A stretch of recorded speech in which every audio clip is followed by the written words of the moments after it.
Hello everyone, welcome back to my channel. और आज हम लोग क्विकली रिवाइज करेंगे पूरा second chapter of class 12th, क्योंकि फर्स्ट चैप्टर बोर्ड के सिलेबस से हटा दिया गया है, इसलिए अभी मैं उसे कवर नहीं कर रही हूँ। अगर नीट पॉइंट ऑफ व्यू से कभी मैं कोई कोर्स बनाऊँगी तो फिर मैं उसमें कवर कर दूँगी। तो चलो जल्दी से स्टार्ट करते हैं। इसमें मैं आपको रिवीजन पर्पस से सारी चीज़ें जल्दी जल्दी बताऊंगी और पूरा डिटेल में नहीं बताऊंगी। सारी चीज़ों के फैक्ट और सब माइंड मैप टाइप आपसे आपको याद करा दूंगी, कराने की ट्राई करूंगी। ठीक है, तो चलो स्टार्ट करते हैं। तो सबसे पहले जब भी हम रिप्रोडक्शन के बारे में पढ़ेंगे तो रिप्रोडक्शन दो तरह का होगा। एक तो पहला सेक्सुअल हो सकता है, दूसरा एसेक्सुअल हो सकता है। तो देखो, अगर एसेक्सुअल होगा तो उसमें एक ही पेरेंट होगा और उसमें गैमीट का फॉर्मेशन नहीं होगा। अगर रिप्रोडक्शन सेक्सुअल हो रहा है तो उसमें दो पेरेंट इन्वॉल्व होंगे मोस्टली, और कभी कभी ऐसा भी होगा कि एक ही पेरेंट है लेकिन सेम पेरेंट में ही दो ऑर्गन्स हैं, जैसे मेल ऑर्गन भी उसमें है और फीमेल ऑर्गन भी उसमें है। ठीक है, तब ये रेयर केस होता है, तब एक ही पेरेंट के साथ भी सेक्सुअल रिप्रोडक्शन हो सकता है, लेकिन दो तरह के ऑर्गन उसमें प्रेजेंट होने चाहिए, मेल और फीमेल दोनों ही, यानी बाईसेक्सुअल वाला केस। और इसमें गैमीट का फॉर्मेशन हमेशा ही होगा। ये गलती से मैंने पहले रॉन्ग लगा दिया था, ये राइट है, हाँ राइट याद रखना। तो हमेशा इसमें गैमीट का फॉर्मेशन होगा। फिर इस रिप्रोडक्शन के इवेंट्स क्या होते हैं ये देख लेते हैं। तो सबसे पहले प्री फर्टिलाइजेशन का इवेंट आएगा, फिर फर्टिलाइजेशन और फिर पोस्ट फर्टिलाइजेशन। तो देखो, प्री में क्या होता है, प्री का मतलब होता है पहले, यानी फर्टिलाइजेशन से पहले कौन कौन से इवेंट्स होते हैं। तो सबसे पहले तो हमारे जितने भी गैमीट्स होंगे वो तैयार होंगे, उसके बाद दोनों का फर्टिलाइजेशन होगा, है ना। तो अभी देखते हैं कि गैमीट्स कैसे बनता है, मेल गैमीट कैसे बनेगा, फीमेल गैमीट कैसे बनेगा, सब कुछ देखते हैं। तो देखो, सबसे पहले हम मेल गैमीट के बारे में पढ़ते हैं। तो मेल गैमीट कैसे बनता है, जो मेल रिप्रोडक्टिव ऑर्गन होता है वो होता है स्टेमन। स्टेमन में जो ऊपर सा बल्की पार्ट होता है उसको बोलते हैं एंथर। अब जो ये तो एंथर का ऐसा स्ट्रक्चर है, बाइलोब्ड और डाइथेकस है, टेट्रागोनल है। ठीक है, अब इस एंथर को जब आप कट करोगे तो इसके अंदर जो स्ट्रक्चर प्रेजेंट होता है उसे हम लोग माइक्रोस्पोरेंजिया बोलते हैं। उसी के ही अंदर पे प्रेजेंट होती है पॉलन मदर सेल या फिर माइक्रोस्पोर मदर सेल। अब इस माइक्रोस्पोर मदर सेल में जब मियोसिस होगा तो 4 टेट्राड बनेंगे। ठीक है, और ये टेट्राड फर्दर डेवलप होकर के पॉलन ग्रेन बनाएंगे। तो अब हम देखते हैं माइक्रोस्पोरेंजिया की लेयर के बारे में, जो कि बहुत इंपॉर्टेंट है।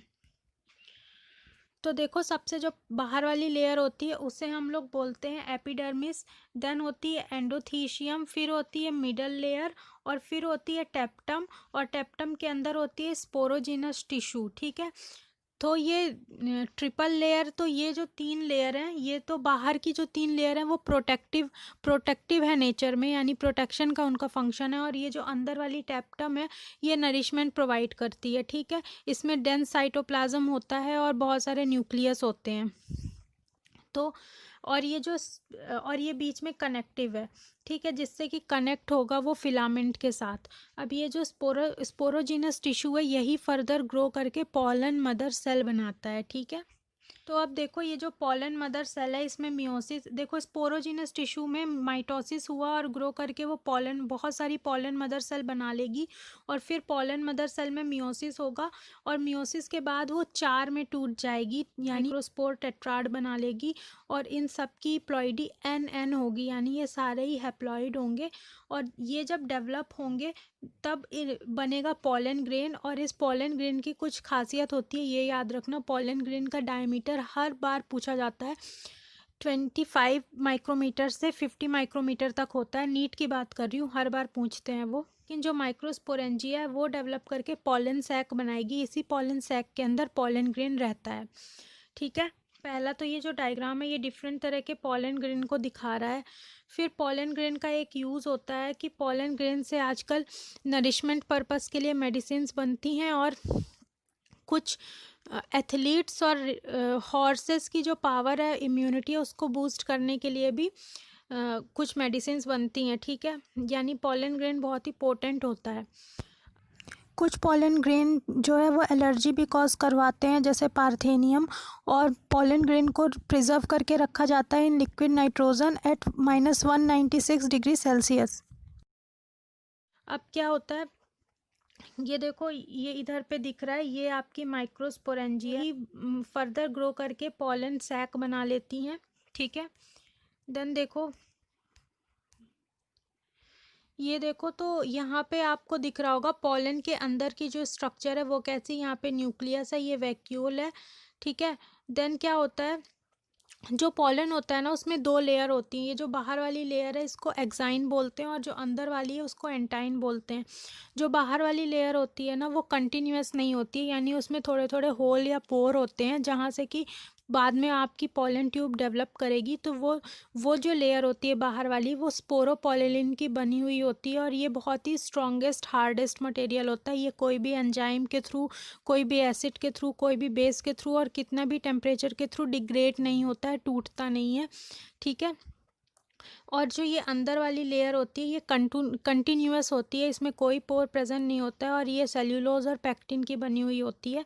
और पॉलन के अंदर दो तरह की सेल होती है, एक तो वेजिटेटिव सेल होती है और एक जेनरेटिव सेल होती है, जो कि आपको दिख रही होगी, वेजिटेटिव और generative. Most of the case में ये जो पॉलन ग्रेन होता है ना ये इसी स्टेज में, टू सेल्ड स्टेज में ही शेड हो जाता है, यानी देखो 60% एंजियोस्पर्म में टू सेल्ड स्टेज में शेड कर जाता है और 40% में थ्री सेल्ड स्टेज में शेड करता है। अब देखो एम्ब्रियो सैक का फॉर्मेशन कैसे होता है ये भी देख लेते हैं। तो ये देखो ओव्यूल का पार्ट, ये जो सबसे पहला पार्ट है फ्यूनिकल, फ्यूनिकल के ही थ्रू ओव्यूल कनेक्टेड होता है फ्लावर से, प्लेसेंटा से, सॉरी।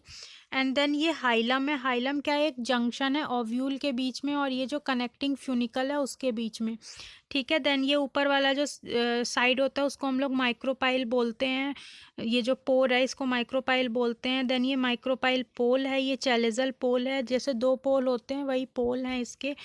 देन ये जो है आउटर इंटीग्यूमेंट है, ये इनर इंटीग्यूमेंट है और ये न्यूसिलस है। अब ये न्यूसिलस क्या होता है, इसमें बहुत सारा फूड रिजर्व रहता है, बहुत, ये काफ़ी फूड रिजर्व करके रखता है। और ये जो है, ये जो अंदर आपको दिख रहा है ये है एम्ब्रियो सैक, यही फर्दर डेवलप करके एम्ब्रियो सैक बनाएगा। अब मैंने आपको मॉर्फोलॉजी वाले चैप्टर में बताया था कि आपको 12th क्लास में पढ़ने को मिलेगा सिनगैमस और एपोगैमस, सिनकार्पस और एपोकार्पस के बारे में ना।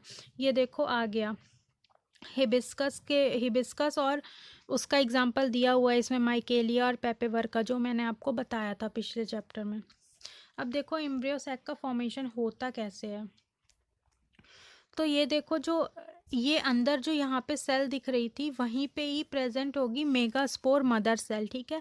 तो ये मेगास्पोर मदर सेल क्या करती है, ये megaspore mother cell micropylar region में चली जाती है और वहाँ पे इस पे डिवीज़न होता है, ठीक है। और ये डिवाइड होकर के पहले क्या बनाएगी, जब इसमें पहला मियोसिस होगा, मियोसिस फर्स्ट जब होगा तो ये क्या करेगी, मेगास्पोर डाइएड बना लेगी, ठीक है। देन फिर से जब इसमें मियोसिस होगा, क्योंकि मियोसिस दो बार होता है ना, मियोसिस 1 और मियोसिस 2, आपने 11th में पढ़ा होगा।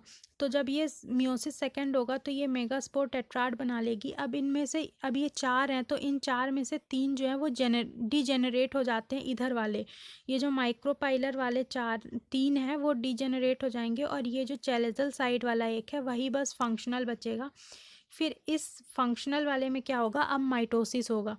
माइटोसिस होगा तो पहली बार जब माइटोसिस होगा तो 2 सेल में कन्वर्ट होगा, दूसरी बार में 4 में होगा और तीसरी बार में 8 सेल में कन्वर्ट होगा। अब माइटोसिस हो चुका है, अब ये सेल्स क्या करेंगी, अपनी अपनी जगह पे अरेंज हो जाएंगी।